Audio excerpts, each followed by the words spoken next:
Hello बच्चों, तो चलिए इस प्रश्न को पढ़ते हैं। समाकलन x माइनस एक ई की घात x बटा x प्लस एक की घात 3 dx का मान है।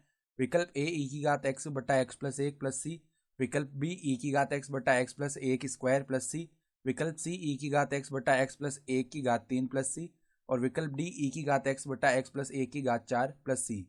तो यहाँ पर देखो, हमें इस समाकलन का मान बताना है। तो प्रश्न में आगे बढ़ने से पहले इस प्रश्न से संबंधित जो मुख्य उदाहरण है उसकी हम चर्चा कर लेते हैं। तो देखो, मुख्य अवधारणा क्या हो जाएगी। देखो, यदि समाकलन हो और e की घात x गुणा में ऐसा लिखा हुआ हो एफ एक्स प्लस में एफ डैश एक्स, यानी कि कोई फलन और उसका अवकलन इस प्रकार योग में लिखे हुए हों, तो इसका जो मान है वो किसके बराबर आता है, e की घात एफ एक्स प्लस में समाकलन का अचर c। ठीक है, ये होता है। तो अब देखो, यहाँ पर हमारे पास में जो समाकल है उसको हम एक बार i बोल देते हैं। तो i बराबर में समाकलन है x माइनस एक ई की घात x बट्टा में x प्लस एक की घात है 3। ठीक है, तो अब देखो इसको हम कैसे लिख रहे हैं। e की घात x को हम पहले लिख लेते हैं। ठीक है, और यहाँ पर x माइनस एक है तो उसको हम ऐसे लिख सकते हैं x प्लस एक माइनस में 2। ठीक है, और बट्टा में x प्लस एक की घात 3 dx। तो एक माइनस 2 वापस माइनस में एक बनेगा, तो x माइनस एक का पद वैसा का वैसा ही है। ठीक है, तो i बराबर में देखो, अब हम क्या करते हैं, अलग अलग कर लेते हैं पदों को। e की घात x को तो ऐसे ही रखा, और x प्लस एक के साथ पदों को अलग अलग करेंगे। तो यहाँ पर एक तो क्या बन जाएगा, एक बट्टा में देखो x प्लस एक बट्टा में x प्लस एक की घात 3 है, तो ये x प्लस एक का स्क्वायर बच जाएगा नीचे।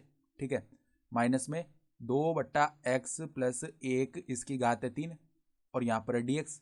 तो अब देखो, अब अगर हम एक बट्टा एक्स प्लस एक का स्क्वायर, इसको अगर हम एफ एक्स बोलें, देखो यदि एफ एक्स बराबर में एक बट्टा एक्स प्लस एक का स्क्वायर ये मान रहे हैं, तो अगर एफ डैश एक्स निकालेंगे ना, तो यहां से इसका मान किसके बराबर आएगा, -2 बट्टा में एक्स प्लस एक की घात 3 के बराबर आएगा।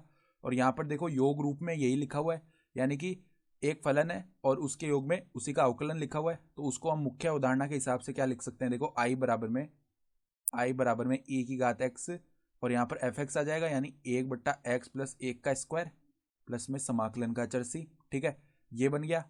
तो अब देखें, हम उत्तर मिलाएं, तो यहाँ से देखो हम देख पा रहे हैं कि हमारे पास में जो विकल्प बी है, ई की घात एक्स बटा एक्स प्लस एक का स्क्वायर प्लस में समाकलन का अचर सी, ये हमारा सही विकल्प हो गया। ठीक है, तो आशा करता हूँ कि आपको ये प्रश्न समझ में आया होगा। धन्यवाद।